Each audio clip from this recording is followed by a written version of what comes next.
Ang title ng i-share ko sa inyo ay Choose God Every Day.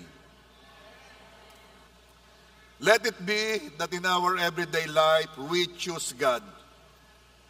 Kindly say, choose God every day. So ang una, let's choose God's priority. And this is the priority. Una, it is our relationship to God. Yan ang una. Pag sumala ka dyan, lahat salo na.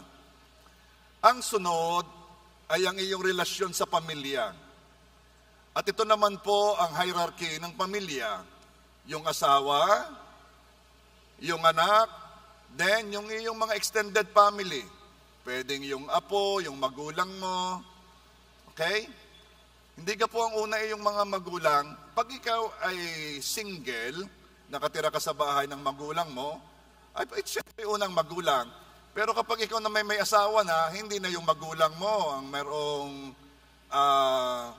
authority sa iyo. Bubuo kayo ng isang unit, it's called family, at nababago na. So, sa pamilya, sino ang una? Ang asawa. At ang sunod ay ang anak. Okay. Maganda yung maliwanag yan. Kaya kapag ka sumabay na, pag nagsabay umiyak ang asawa at yung anak, sino ang unang patatahanin? Yung asawa. Yung asawa.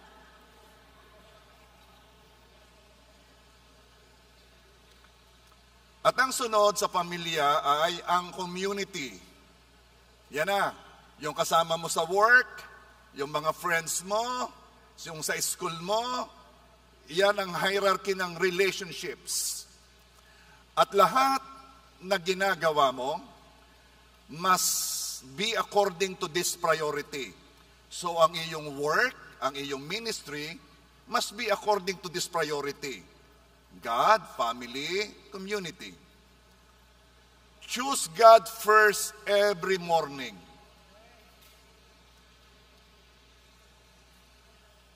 Piliin mo na mag-pray. Choose to pray. Piliin mo na magbasa ng verses. Piliin mo na makinig ng mga online preaching in the morning. Bakit po, Pastor, in the morning? Because when you choose God in the morning, you choose God in your whole day. Yun po ang principle ng first. Pag binigay mo ang first, yung kabuuan ay napapagpala. Yan din po ang principle ng tithes. Yan ang principle ng first fruit. When you give the first, ang kabuuan ay nabe-bless. Ilang beses ko nang napatunayan na mas mainam simulan ng araw sa prayer kaysa sa mga ibang gawain. Inuuna natin sa umaga ang mga gagawin sa pag-aakalang mas marami tayong magagawa. Sa pag-aakalang mas magiging productive ang araw natin. Are you sure na kapag sinimulan mo ang iyong gagawin ng maaga, mas marami kang magagawa? Hindi mo ba naranasan yung magsisimula ka, naghahanap ka lamang ng isang papel, hindi mo makita yung mahalagang papel? Wala kang masimula sa paghahanap ng papel na iyon? Ubos ang oras sa paghahanap. Pwedeng maubos ang oras mo sa isang simpleng bagay. Samantalang pag sinimulan mo sa prayer, nakakatuwa. Ang dali mong nakikita yung hinahanap mo. Huwag mong isipin na lagi mong kaya ang bawat araw na darating sa'yo. Never think that way. Without the grace of God, isang text lang na matanggap mo, baka stress ka na. Without the grace of God, pagising sa umaga at kayong mag-asawa ay nagkaharap agad ng hindi magandang usapan, baka sira na ang araw mo. Meron ka ditong asawa na sa umaga pa lamang ay handa na agad makipagtunggali. Hanggang, ready na ako. Isipin mo, kita mo, dami nagre-react. Sinong bago pumunta dito ay nagkasubukan ng anting? Yung mag-asawa lang naman. Sino ang nagkasubukan? Okay, mamaya may sasabihin ako tungkol diyan. Huwag mong isipin na kaya mo ang bawat araw. Kaya start the day with a prayer, acknowledging your dependence on God. Simulan mo ang iyong araw at ang panalangin mo na sinasabi mo na, Panginoon, hindi ko kaya ang araw na ito kung wala ka. Pastor, hindi ka po napakadrama naman noon. Palagay ko naman kaya ko ang araw na ito. Kaya nga hindi mo sigurado ang hamon ng bawat araw. At hindi mo sigurado ang level ng kakayanan mo. Baka may araw na gising ka hindi mo malaman, paggising mo'y galit ka na. Pero kita ng kasama mo, kaya kasi paggising mo, nakakulubot na agad ang noo mo. Meron ka dito na naginip, ay galit sa asawa, ay paggising, ay dala pa yung emosyon. Kung bakit ba gayang panaginip, ay dala paggising, galit. Yung pala na naginip lang. So anong ibig ko sabihin? Never think na kaya mong harapin ang araw nang hindi ka sasamahan ng Diyos. Kaya start the day with a prayer, saying, God, I totally depend on you. Napansin ko po sa pag-aaral, pati sa karanasan, napansin ko ito. Sino dito na gusto mo ng kapangyarihan ng Diyos ay kumilos sa iyo? Sa anumang larangan, halimbawa, ang calling mo ay sa business, ang calling mo ay sa teacher, ang calling mo ay bilang sundalo, ang calling mo ay bilang politiko, ang calling mo ay ikaw ay doktor, dentista, ang calling mo ay inhinyero ka, ang calling mo ay kung ano man.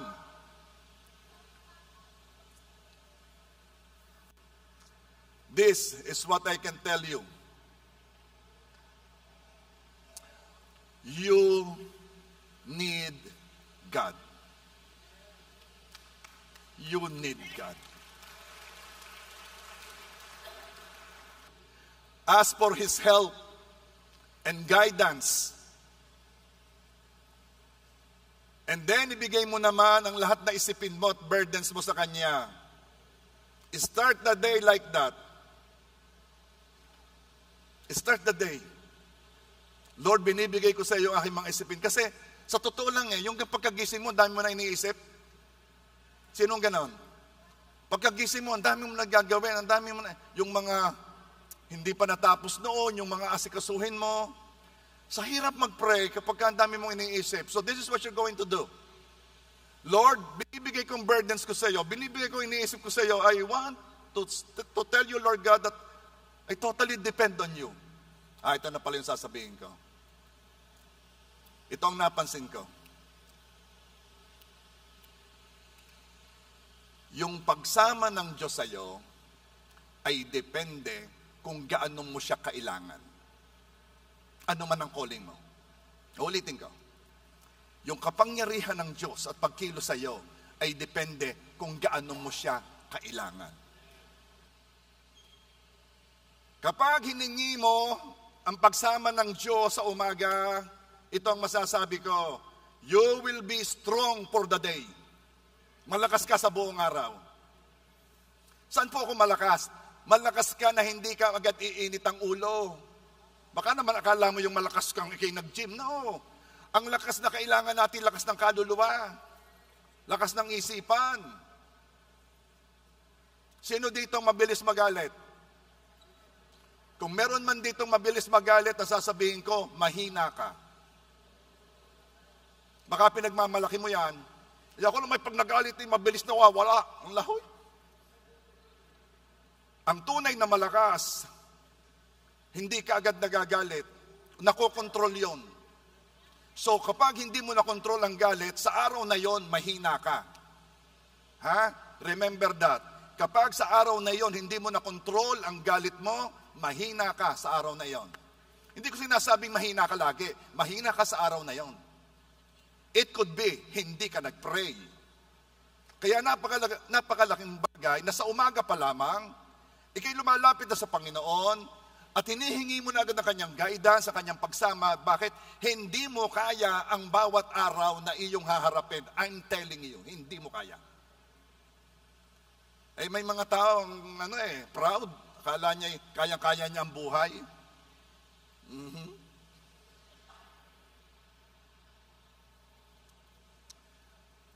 Pinlano ng Diyos ang iyong paggising na laging may oras ka para mag-pray. Uulitin ko, baka hindi nyo alam. Pinlano ng Diyos ang paggising mo na laging may oras kang mag-pray.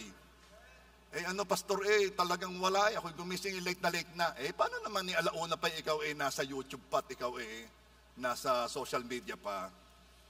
Pero kung talagang ikaw ayos ang tulog mo, yung iyong paggising, planado yun ng Diyos na ikay makakapag-pray pa. At kahit pa ikay late nang gumising, kahit 5 minutes, pwede. Kahit 5 minutes. Uunahin natin ang Diyos. Ang pinag-uusapan dito ay priority. Uunahin mo yung relasyon mo sa Diyos. Are you there?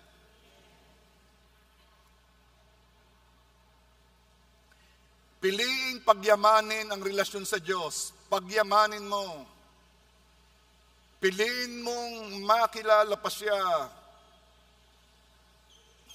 Piliin mong makinig ng kanyang salita dahil hindi mo siya makikilala kung hindi ka makikinig ng salita ng Diyos o magbabasa ng salita ng Diyos. Paano mo siya makikilala? Yung mga nakagisnan? Paano mo na-sure na yung tradisyon o yung nakagisnan ay yun talaga ang Diyos? Yun talaga ang katangian ng Diyos. Ay nagpasalin-salin lang yan. Salamat merong Biblia. Salamat merong Bible. Kilalanin mo ang Diyos sa kanyang salita. Piliin mo na yumaman pang relasyong yan. Piliin mong umattend sa church. Piliin mong magka-life group. Piliin mong maglingkod. Piliin mong mag-win soul. Bakit ko lagi sinasabing piliin? Dahil pwedeng hindi mo gawin. Kaya nga pinipili Sa lakas pa namang humatak ng mundo, sa daming pwedeng gawing iba. Kaya ito'y pinipili. We choose God every day. At dahil inuna mo ang Diyos, pinili mong unahin ng Diyos, bibigyan ka ng Diyos ng lakas at panahon para sa mga sunod na priorities. At sabi ng 1 Samuel 2 verse 30, those who honor me, I will honor. Those who honor me, I will honor. Next. Choose your family. Pinili mo na ang relasyon sa Diyos. We're talking about relationship here. Anong sunod? Because we are choosing God's priority. Choose your family. Hayaan mo na ang family relationships mo ay hindi masasakripisyo dahil sa paghabol mo sa iyong pangarap o sa lifestyle na gusto mo. Hindi masama ang magkaroon ng pangarap. Ayaw ko nga sa taong walang pangarap Pero isabay mo ang pangarap mo sa tamang prioridad. Pagtiwalaan mo ang Diyos na siyang may magandang plano para sa iyo. Pagtiwalaan mo.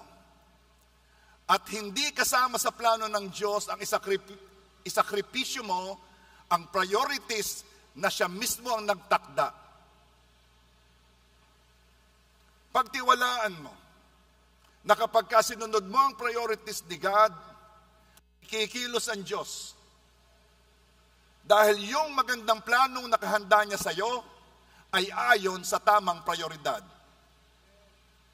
Yes, magandang plano sa iyo, pero wag mong sisirain, wag mo i-violate yung kanyang priorities. God is interested not only in your tomorrow, but in your now, or in your present. Ang Diyos ay interesado hindi lang sa bukas mo, kundi sa pangkasalukuyan mo. Na masyado ka nang nag-concentrate sa bukas, nalimutan mo yung ngayon.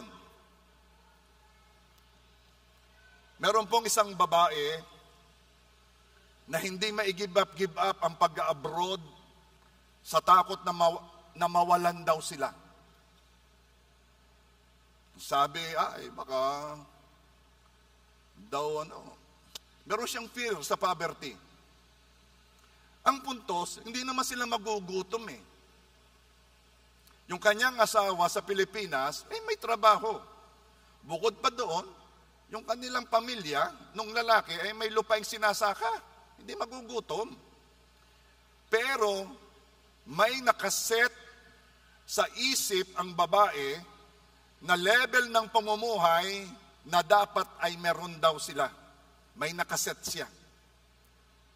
So, kahit ayaw ng asawa, ayaw ng anak, ayaw ng nakapalibot sa kanilang siya, mag-abroad ng mag-abroad, tuloy pa rin. Matagal na siya sa abroad. Nakakapagbakasyon naman, pa ilan-ilang linggo,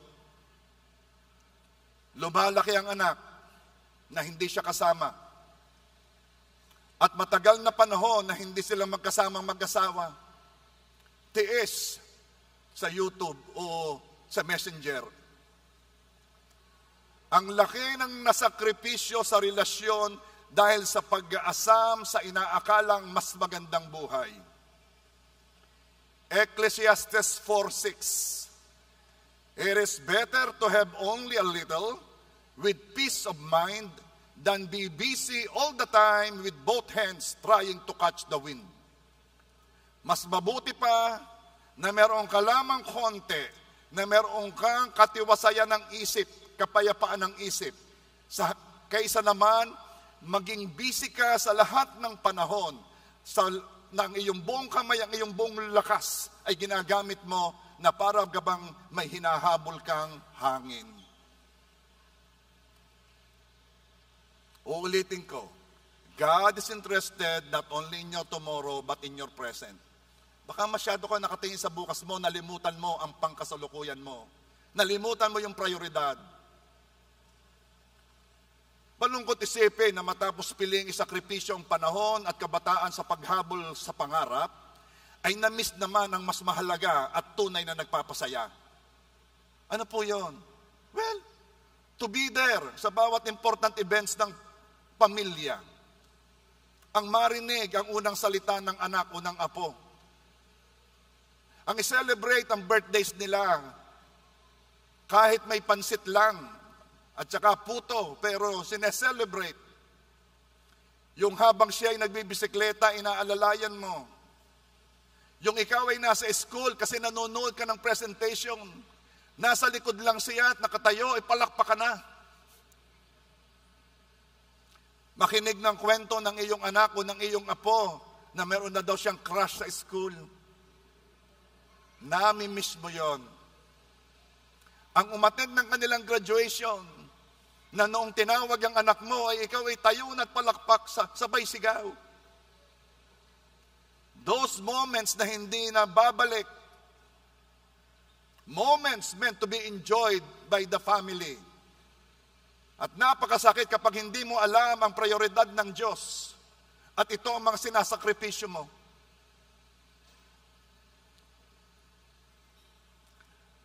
Ang ma-enjoy ang panahon na mas malalim na magkilanlanan ang mag-asawa. Kaya malimit yung mga umuuwing OFW for good, uuwi na daw. Halimbawa, yung isa lang ang nasa abroad, yung isa nasa Pilipinas. Pag umuwi yan, nag-aawa yan. Why? Hindi sila nakabuo ng intimacy. Hindi sila nakahulihan ng loob. Hindi sila marunong mag-adjust kasi sila'y lumaki ng magkahiwalay. Ang kanilang relasyon ay nabuo sa long-distance relationship.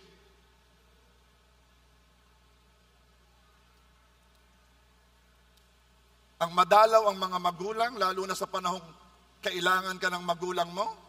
Ang ma-enjoy ang fellowship ng mga kapatid. Nakakapanghinayang na matapos mong piliin isakripisyo ang panahon at kabataan sa paghabol sa iyong pangarap, ay hindi mo naranasan ang magandang plano ng Diyos na nagaganap sa mga taong inuuna ang Diyos at sumusunod sa Kanya. Na hindi na nakita ang iba't ibang paraan ng Diyos ng pagpuprovide sa kanila. Sa kanila na mga pinili ang tamang prioridad. Akala yata ng mga anak ng Diyos, of course, hindi lahat ng sinasabihan ko. Ang sinasabihan ko ay mga anak ng Diyos na mayroong pangako ang Diyos sa inyo. Ang akala yata ng mga anak ng Diyos ay hindi sila kayang pagpiliin, hindi sila kayang pagpalain ng Diyos kung nasaan man sila. Akala yata nitong mga anak ng Diyos na ito ay mapapagpala lamang sila kapag sila ay nasa ganong lugar. May sasabihin ako sa iyo, itama mong prioridad mo, relasyon sa Diyos, relasyon sa pamilya, relasyon sa komunidad, and then itama mo ang iyong trabaho, itama mo ang iyong ministry doon sa prioridad na yon. Huwag kang matakot dahil Diyos ang nag-set ng priorities na yon. Mahalaga yun sa Diyos. So yung magandang plano ng Diyos ay nakaakma doon sa prioridad na yon. Kaya choose God's priority.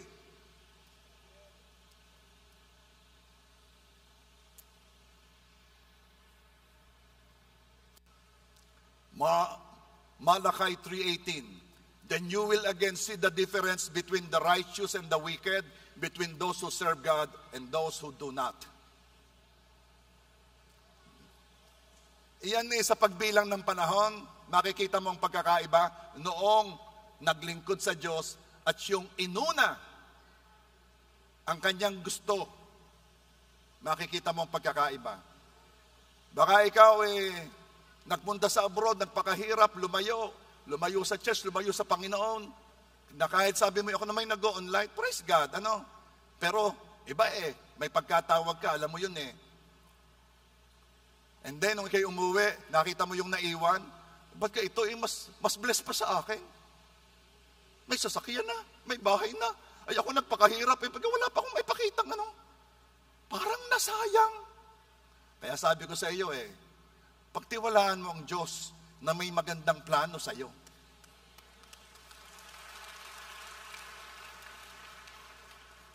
Bilangan lang yan ng taon. Pagdaan ng panahon, nakikita mo, abay, kung sinunod ko pala ang Panginoon.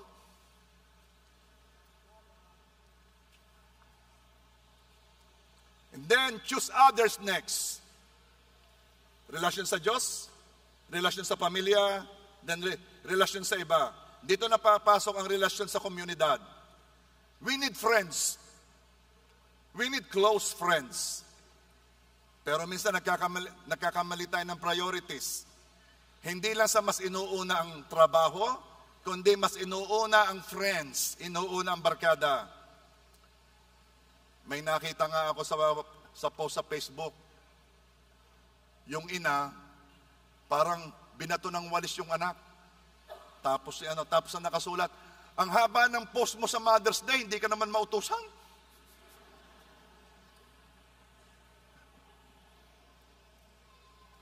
Ang haba na ng panahon sa trabaho, ang natitira pang quality time ay sa barkada.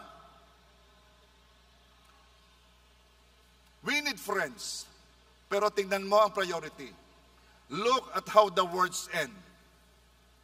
Nakita ko rin to Saan ba nagsisimula ang salitang best friend? Saan pala nagtatapos yung salitang best friend? And, saan nagtatapos ang salitang girlfriend? Saan nagtatapos ang salitang boyfriend? Saan nagtatapos ang salitang family?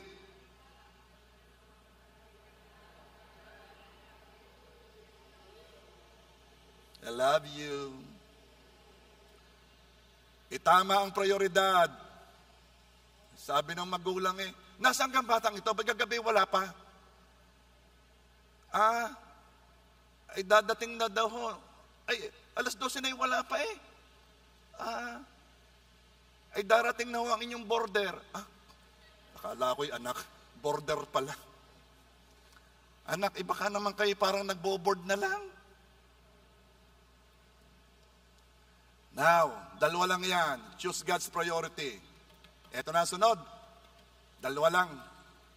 So, kung may dadating pa diyan, yan late na, papasukin pa rin. Choose God by choosing to love.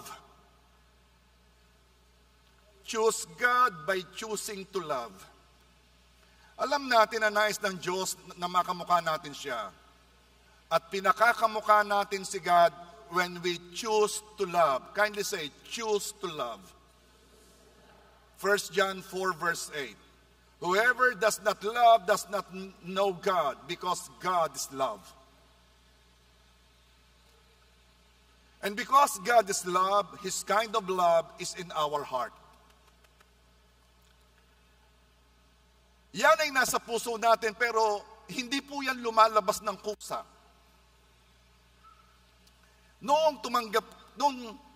When you accepted Jesus, you accepted love. Pero dahil hindi ka sanay sa uri ng pag-ibig ng Diyos, hindi ito basta lumalabas. Kailangan pa nating matutunan, mapakinig, at matrain tayo. Kaya naman anong gagawin ng Diyos? Magpapadala ang Diyos ng taong susubok upang mailabas natin ang pag-ibig ng Diyos. Magpapadala ang Diyos ng tao na susubok para lumabas ang pag-ibig na yan. Yung taong yon ay mukhang liha. Anong liha? Sandpaper. Bakit po sandpaper? Kasi kikiskisin yan hanggang ikaw ay magasgas, masaktan.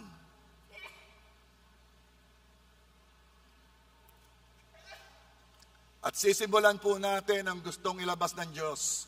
1 Corinthians 13 verse 4. Love is patient, love is kind. It does not envy, it does not boast, it is not proud. Choose God. Choose to be patient.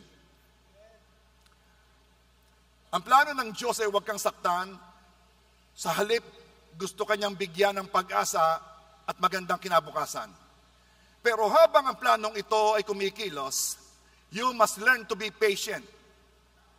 Maging kontento at pagtiwalaan ng Diyos na ang kanyang magandang plano na kumikilos kahit hindi mo ito nakikita. Hahayaan ng Diyos na masubok ang patience mo. Magpapadala yan ng liha. At dito ka na mamimili kung ano ang pipiliin mong lumabas. Love is patient or nauubos na ang pasensya ko.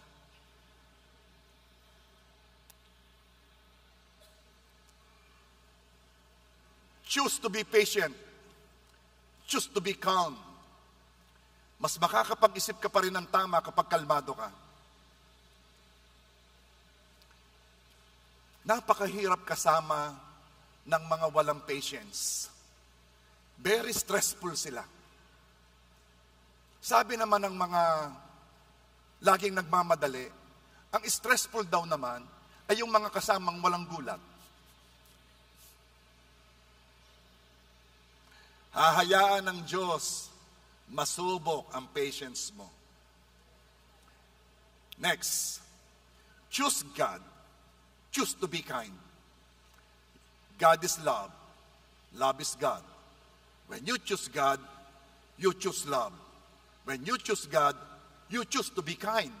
Because love is patient, love is kind. May nagsabi, suntukin mo daw ng suntukin ng isang tao, tapos tumigil ka. Magpapasalamat ang taong yun sa'yo. Then, bigyan mo daw ng bigyan ng isang tao, tapos tumigil ka. Magagalit daw yun sa'yo. Anong ibig kong sabihin? Ang problema daw sa mga mababait, sabi nila, ay inaabuso. Totoo gaya. Totoo, gana yung mga mababait ay ang malimit ay inaabuso sila noong binabaitan nila. Okay. May nag-yes. Yes, mangyayari yun. Bigyan mo ng bigyan, pag tumigil ka, nagagalit. Sasalitaan ka pa ng kung ano-ano. Yeah, I experienced that. Pero yun, ganito yun eh. Ang pag-ibig pinipili, still, choose to be kind. Choose God.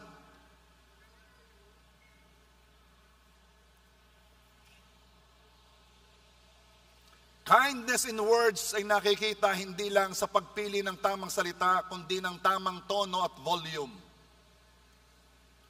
Meron namang nagkukwentuhan lang, akala mo naman ay nasa meeting di abansi na eh.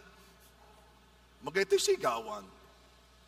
At minsan sa pag-aakala nating funny tayo, ay tayo pala'y nambubuli na. Be kind. Choose God. Choose love. And love is kind. We don't need to speak always. Hindi mo kailangan laging magsalita. Maraming masasakit na salita ay sinabi ng hindi inisip. At maraming masasakit na salita ay sinabi dahil ikaw ay nagpadala sa emosyon mo at ikaw ay nagsalita agad. Think and choose our words well. Now, ito naman ang problema sa hindi agad nagsalita. Nilagay niya sa kanyang loob, hindi siya nagsalita. Kapag hindi mo ginamot ang loob mo, lalabas na naman yung salitang yan. Pag sinabi kong huwag mong sabihin yung unkind word, hindi naman ibig sabihin, huwag mo munang sabihin. Ang ibig sabihin, huwag talaga sabihin. At paano mo magagawa yon? Gagamutin mo ang loob mo. Hindi Kapag may nangyari na agad, gagamutin mo yon. Kasi lalabas yung unkind word, lalabas yan. Are you there? Choose God every day. And God is love. And love is kind. Choose God. Choose not to be envious. Napakalakas magpainggit ng mga nakikita sa social media. May nakita akong pumunta sa Vietnam. Doon ka nagpunta sa yung magandang view. Yung isang side ng Vietnam. Nakakainggit. Magaling na lang may pasalubong sa akin na wala ang inggit ko. Nasaan kasi Ma'am Ruby? Ma'am Ruby, so para mawala ang inggit ko, may pasalubong. Biro, okay. Napakalakas magpainggit ng mga nakikita natin sa social media. Kasi, nakaugalian na na tuwing magta-travel, may selfie or may picture. Nakaugalian na tuwing kakain sa restaurant, hindi mo magalaw kasi pipicturan muna. Nakaugalian na ang mga moments ng mga in a relationship ay nakapost sa SOCMED. Happy Manseri.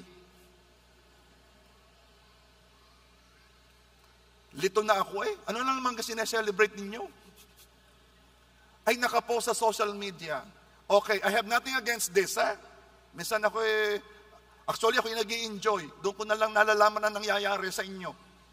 Diretso lang, Walang problema sa akin yon at walang problema sa inyo.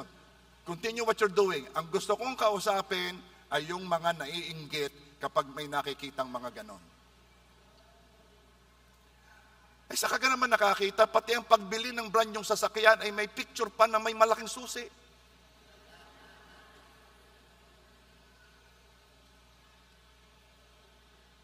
So, sa mga may lumalabas na inggit, kapag napapansin mo na you don't feel good sa success and joy ng iba, may inggit na pumapasok diyan, kapatid. Kung wala namang siyang ginagawa laban sa iyo,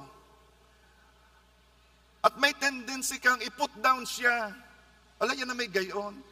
I-check mo ang puso mo, may nakapasok diyang inggit. Kaya, kumanta ka na lang, inggit, layuan mo ako. Choose God. Choose love. And love is not self-seeking. 1 Corinthians 13 verse 5, it does not dishonor others. It is not self-seeking. It is not easily angered. It keeps no record of wrong. Question.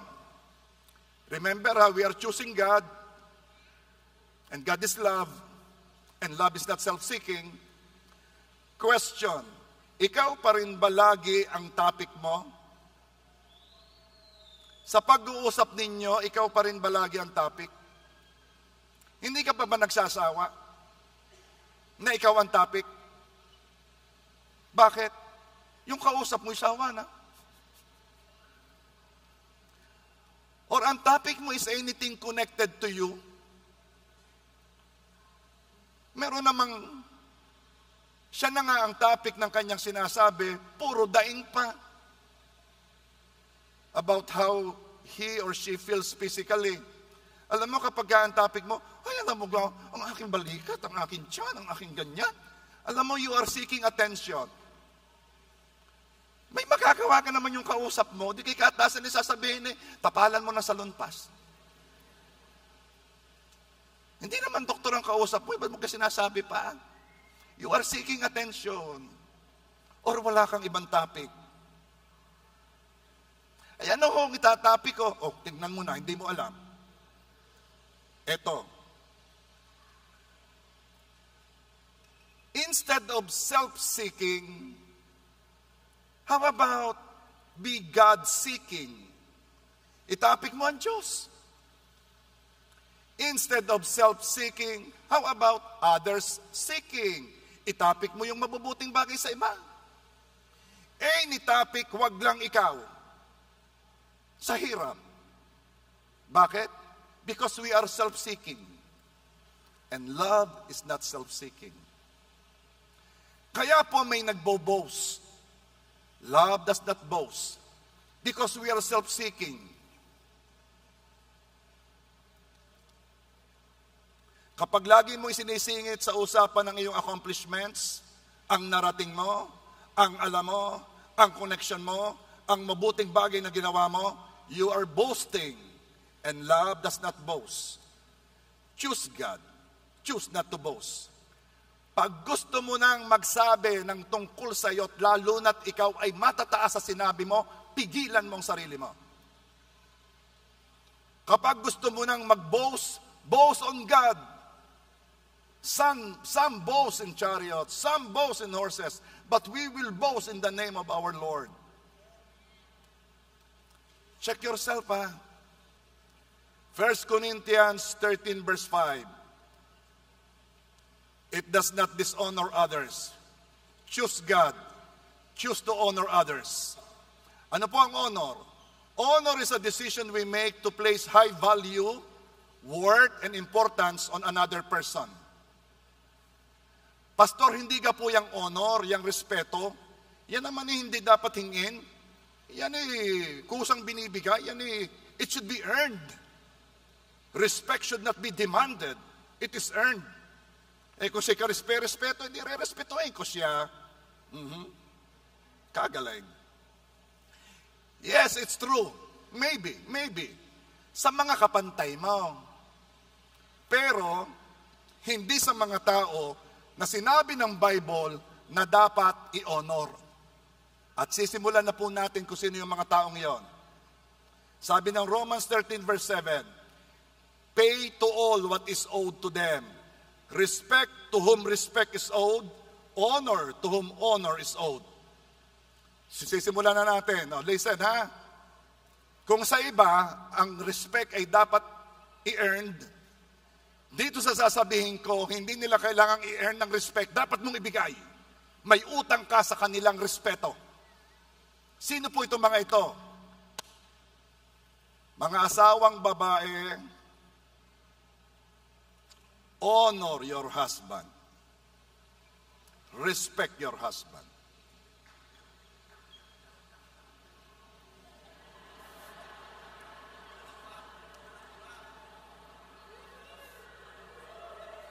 Sino ka? Oh, si Brother Bone. Alam mo yung katotohanan, pumapasok yan sa puso eh.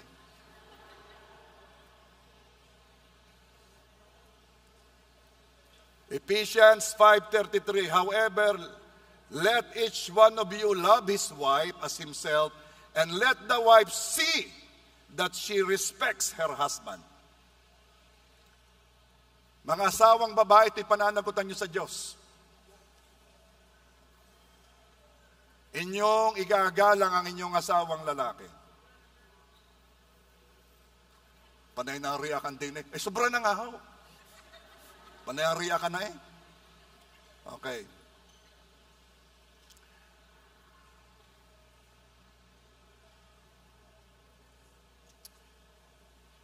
Paano mo igagalang, let's say, magsabi kayo sa akin ng taong ginagalang ninyo talaga. Halimbawa, o si BBM, si Presidente dumating dito. Paano nyo siya igagalang? Ay palagay kayo pag nagsalita, makikinig kayo, ano? Hindi ka sisingit, ano? Aba, nagsasalita si BBM, singit ka na singit, nakakahiya ka naman. Halimbawa, sabi ni BBM, ang plano ko sa Pilipinas ay tayo ay magkakaroon ng housing dito. Bigla singit ka, ay ako nga po pala ay presidente ng senior citizen dito sa... Hindi mo gagawin yun, makikinig ka, di ka? Are you there? Hindi ka sisingit.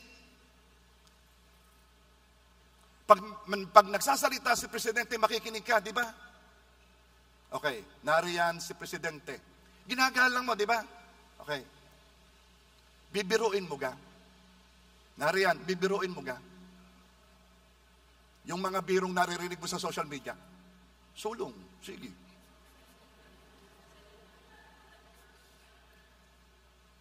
O nariyan si BBM.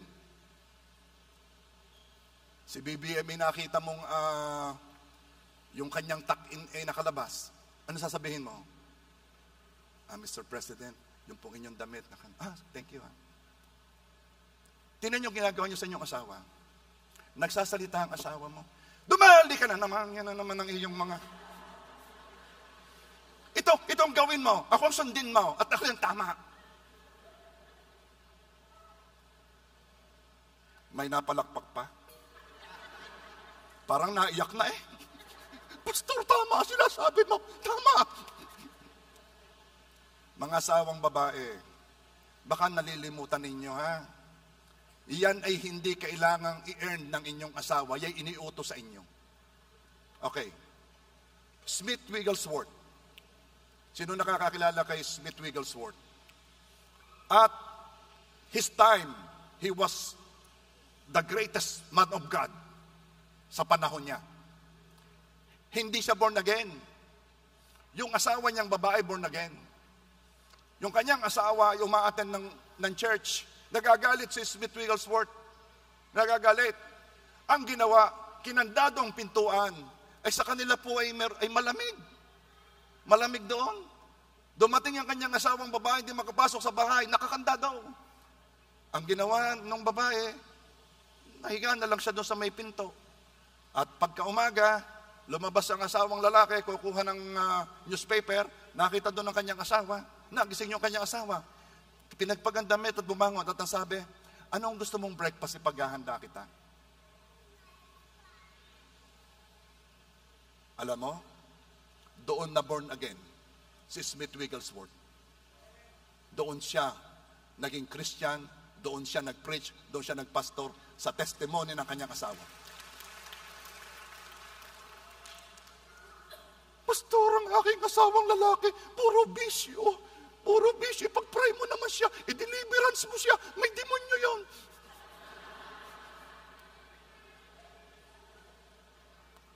Ay paano? Ano ga nangyayari sa inyo? Ay pagkaho yan gabi na ang dating Ala, hindi ko yan pinapansin. Hindi ko kinakausap. Tinatalikuran ko. Bahala siya sa buhay niya. Sobra siya.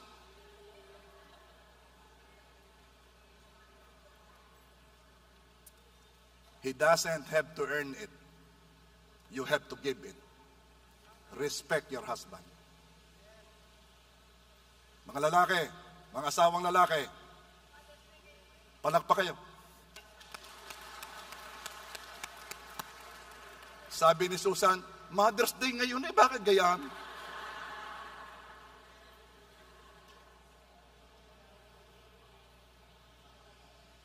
Sunod.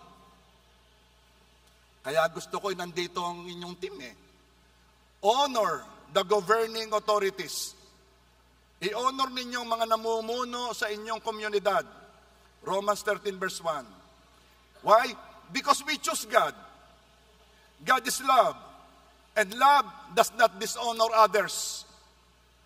Romans 13 verse 1. Let everyone be subject to the governing authorities, for there is no authority except that which God has established. And those that have been established by God. I-honor ninyo ang ating mga konsihal. Itong mga ito ay anong tawag doon? Hanggang ngayon, konsehal yung mga yan.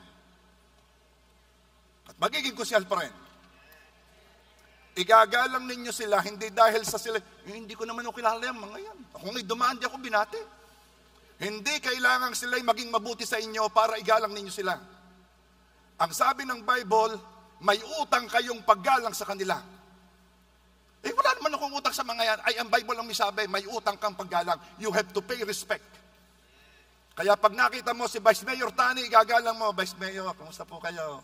Nakita mo si Konsehal Alvin Altura, Konsehal, magandang umaga po. Yan ay paggalang.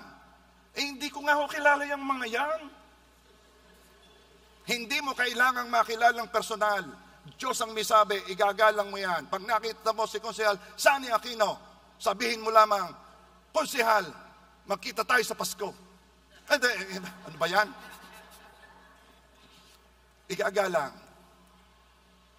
Why? Because they're governing authorities. Huwag niyong kakalimutan si Konsehal Joas. Igagalang din ninyo yan. Paano ho ang paggalang? Huwag kayong iimik ng kung ano-ano. Hindi paggalang yun.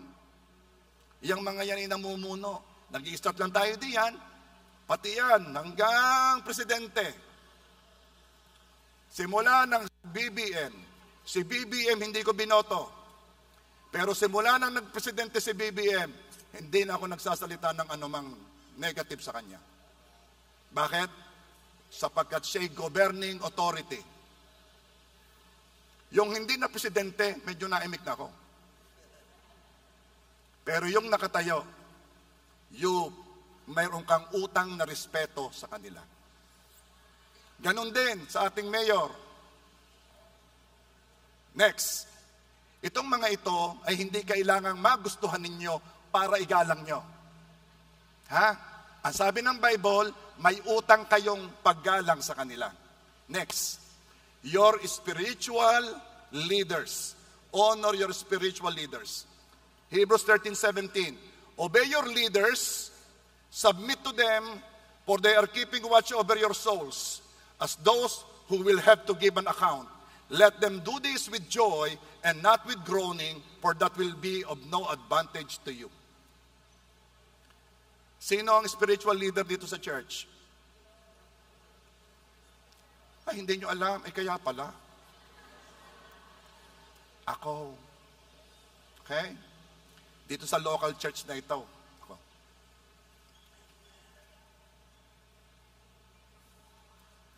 At kung sino ang aking i-appoint ng mga leader, pastor, sila ay mga spiritual leaders din.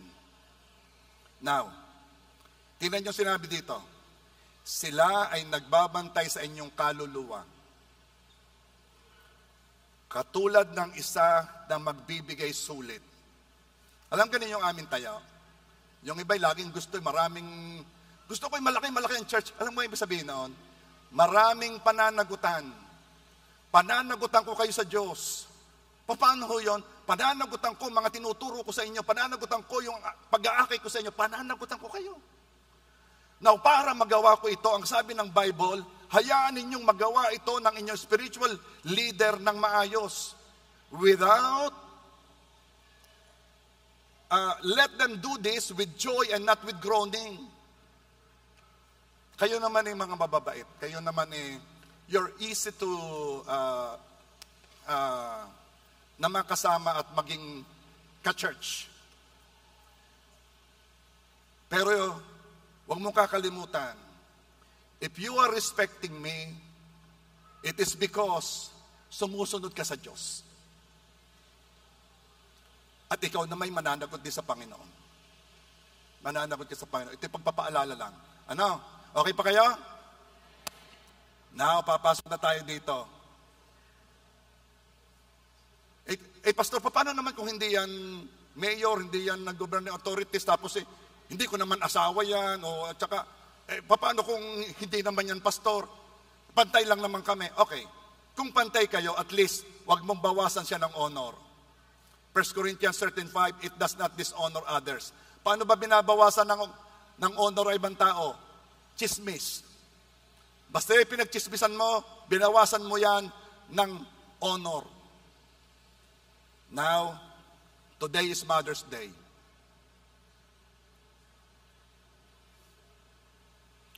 At ang mga ina ay person na sinabi ng Diyos ay ating i-honor. Ephesians 6 verse 2 and 3. Honor your father and mother, which is the first commandment with a promise, so that it may go well with you and that you may enjoy long life on the earth. Ang parents mo ang pinakanasasaktan kapag ikaw ay nasasaktan. Hindi lang sila nagsasalita, pero mga anak, ang pain mo ay doble ng ang pain ng magulang mo ay doble ng pain mo. Pero kailangan silang maging matibay para sa iyo. Ang mga magulang mo ay maraming napapansin tungkol sa iyo pero hindi nila binabanggit. Alam nilang hindi ka nila kontrolado. Alam nilang hindi nila kontrolado ang buhay mo. Kaya nananalangin na lang sila. Nananalangin silang magkaroon ka ng mabuting katatayuan sa buhay. Mga anak, alam mo ba ang pinakagusto ng magulang mo? Lalo na ng mother mo? Gusto ng mother mo ng kanyang mga anak ay nagkakasundo-sundo.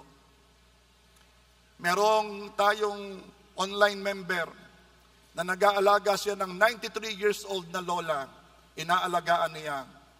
Sabi niya sa akin, ang tanging hinihiling daw ng inaalagaan niyang lola ay magkabati-bati ang kanyang mga anak. Sabi ko, bakit?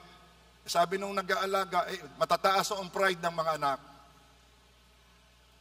Mga anak, kung gusto mong ipakita ang pagmamahal sa iyong ina, magkasundo-sundo kayo. Kung may nakikinig dito at alam mo na ikaw ay hindi kasundo ng iyong kapatid, ikaw na ang humakbang at kumilos, ikaw ang magbaba ng pride at iwanan mo ang pride sa baba. Meron kasing nagbaba ng pride pero nung nagkausap ay kinuha uli. Kung magbababa ka ng pride, ibaba mo, wag mong kukunin uli. Kung yan ang kapalit ng kapayapaan at pagkakasundo-sundo, gawin mo. Ay ako naman ay wala ng aking ina, miski ho kami mag-away-away na. Then, ipagpapatuloy mo yang ugaling yan na gagayahin ng mga anak mo at mamaya ikaw naman ang nahingi. Ang aking gusto, yung aking anak ay magkasundo-sundo. Ayan ang nakita sa iyo Nakita ang pride mo, yun din ang ginaya. Sometimes, dahil hindi lagi nakakasama ang mga parents, hindi nakakapag-adjust ng tamang behavior ang anak sa kanila.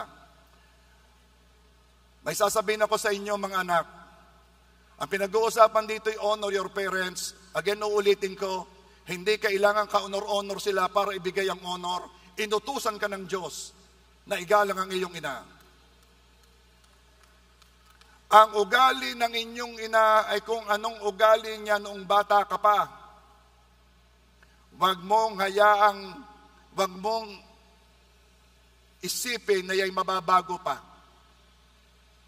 Kung anong ugali niya noon, niya na rin ang ugali niya ngayon.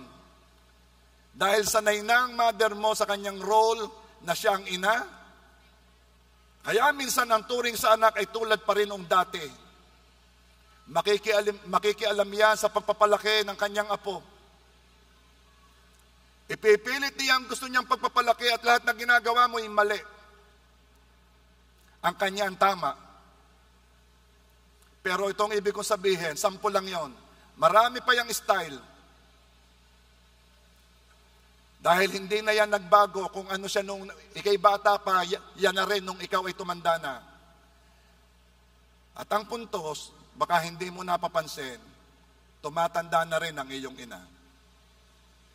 Ang mga anak ang hindi nakakapansin, napapansin ng kaklase, nung nag-reunion, ang iyong mother, nag-reunion ng kanyang mga kaklase, at sabi ng iyong ina, katatanda na ng mga kaklase ko.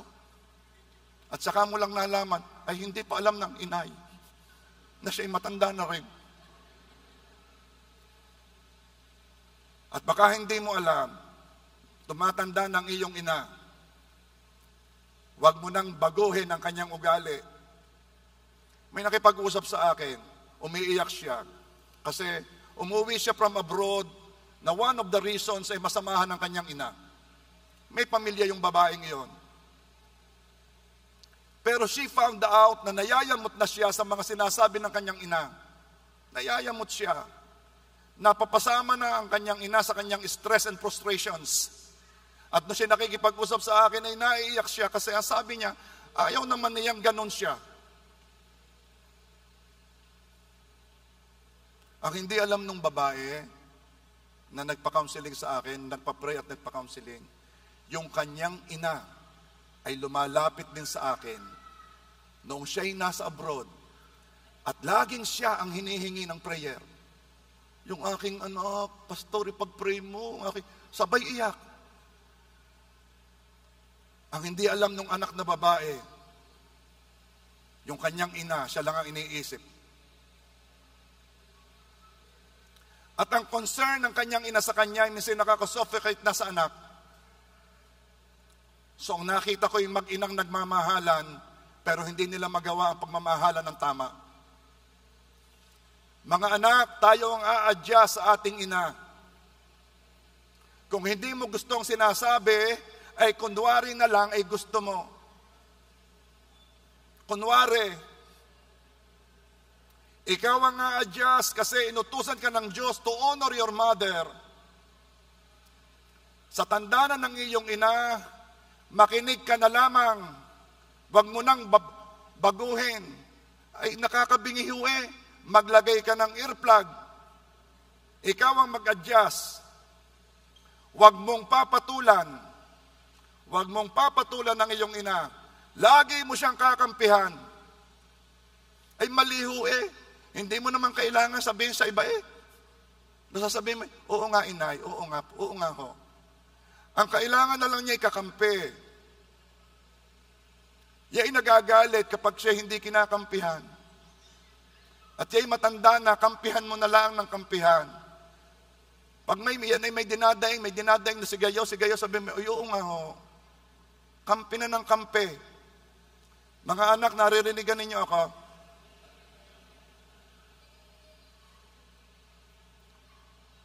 Ako'y nagpapasalamat sa inyo na ako'y pag nandito kay mano ng mano. Ako'y nagpapasalamat sa inyo at ramdam ko ang inyong paggalang. Pero ako'y mas matutuwa kapag nakita ko kayo na inyong nire-respeto at inyong ino-honor ang inyong mother. Sabi ko noon, lalo na't ikay anak, halimbawa ikay nasa online ha, ikaw naman ay mayos-ayos na ang tayo. Bigyan mo naman ng magandang bahay ang iyong ina. Patikimin mo naman ng aircon. Yan na may lagi din papatay at hindi sanay.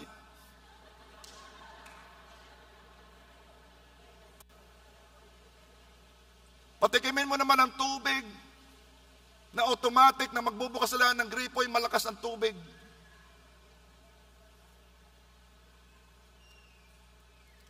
Pag matanda ng magulang, wala nang bawal. Pakainin mo ng pakainin ng bulalo. Ay matanda na pinagbabawalan pa eh. Aba, ay ang inay 90, wag ko kayong kakain ng mga matataba. Bakit inay? Masama ho sa katawan yan. Gayong ga. Bigay na lang ibigay.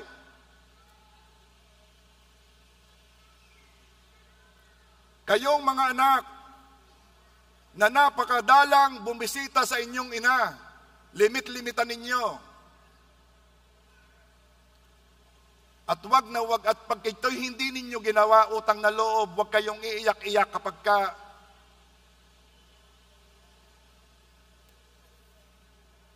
di ko na may tuloy.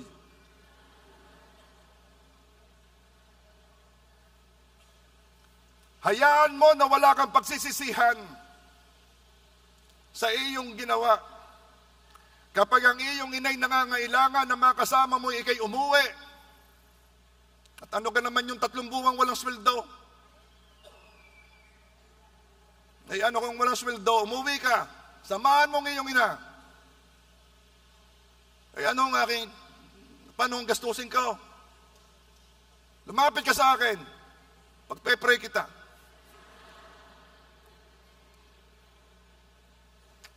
Tayo namimili. Itong buhay na ito'y pilian. Tayo namimili lagi. Piliin natin ang tama. At ang sabi ng Diyos, piliin ang kanyang prioridad. Relasyon sa Diyos, relasyon sa pamilya, at susunod pa yung relasyon sa iba. At sinabi ng Diyos, piliin ng Diyos, piliin ang pag-ibig, and pag-ibig is patient, pag-ibig is kind. Ito ang sasabihin ko sa inyo, ha? Susubukin niya ng Diyos. Ilalabas niya ang pag-ibig na tinanggap mo nung tinanggap ang Panginoong Yesus, at piliin mong lumabas ang pag-ibig. Magpapadala ang Diyos na tao na liha, na talaga namang kikiskisin ng iyong at ikaw ay magagalit. Pero sa pagkakataong ngayon, isipin mo, pinapalabas ng Diyos ang pag-ibig sa iyo. Tatapusin ko na dito. May isang tao nagkukwento. Talaga namang meron siyang pinapaayos dito sa isang babae. Akala niya inaayos, bayad na siya. Ang tagal na. Tanong siya ng tanong, sinungaling ng sinungaling, malapit na ho, sa isang buwan na ho, nandyan na ho. 3 taon na, wala pa. Yung 3 buwan ay pwedeng lumabas, 3 taon ay wala na. Wala pa rin. Hanggang sa sunod-sunod, natawag, hindi nasagot. Sobra. Pero alam ninyo, na-realize nung lalaki, sabi nung lalaki,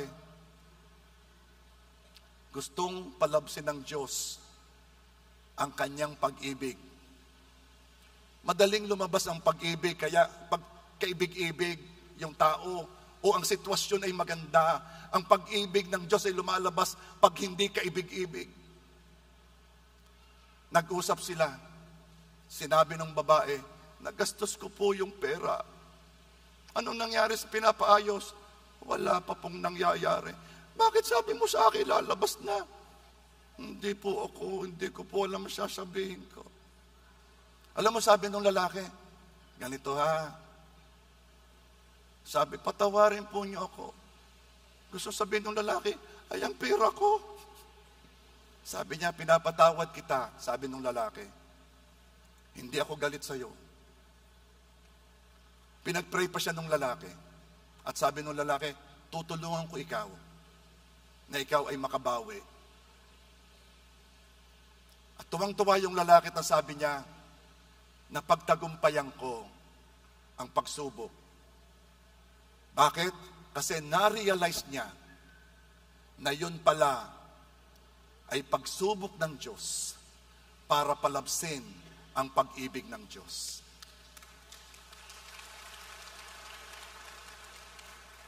Ilang beses mo nang pinaasa ang Diyos?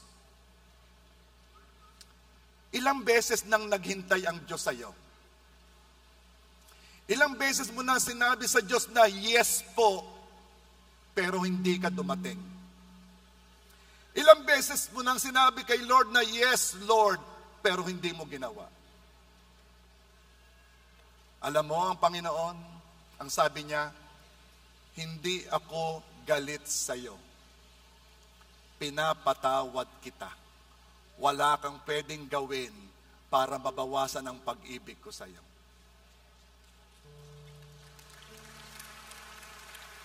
Choose God every day. Choose God. Tuwing may sitwasyon, mananalangin ka, Panginoon, tulungan mo akong piliin ko ikaw. Choose God every day. Ngayon, pipiliin natin ang Diyos. Pipiliin natin ang Diyos. Bakit po? Kasi sabi ng Diyos, pag-ibig siya eh. And love does not dishonor others. Pipiliin natin ang Diyos na nagsabing, honor thy father and thy mother. Pipiliin natin ang Diyos. Pwede ba? Lahat ng mga mothers, kindly stand up. Lahat ng mga mothers.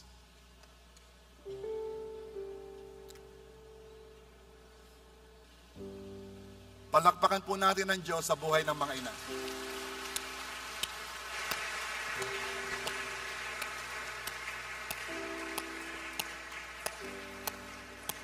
Hindi ko po alam kung kakasya kayo dito sa stage. Pero kayo po'y inaanyayahan ko, umakyat po kayo sa stage, lahat ng ina.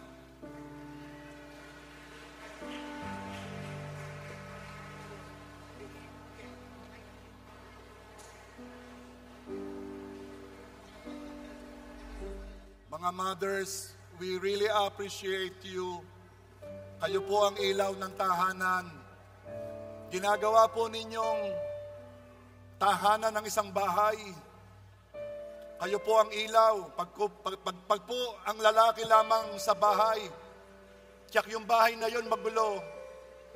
Tiyak na yung pantalon ng asawang lalaki ay 3 linggo na'y nakasabit pa, hindi nilalabhan. Pero kayo po, you make the house a home, and we appreciate you for that. Kayo po ang reason kaya kaming mga asawang lalaki ay umuuwi dahil kayo po ang aming home, kayo po ang aming uwi, kayo ang aming tahanan. Ang bahay po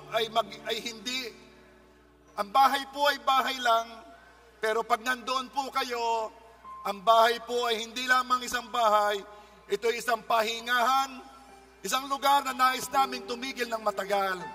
Dahil nandoon ang ina na nagmamahal sa aming mga asawang lalaki at gumagalang, amen ba? Sa asawang lalaki at inuuna ang kanilang asawang lalaki bago ang mga anak, amen ba? Kayo po ang mga ina na kung saan ay kaya po ang mga asawang lalaki nakakapagtrabaho, alam nila na ang kanilang mga anak ay inaalagaan at kayo po yon. Kami pong mga lalaki, minsan maraming pagkukulang, pero kayo po ang nagpupuno. Kayo po'y katulong, a helper suitable for the husband. At dahil po doon, ina-appreciate po namin kayo.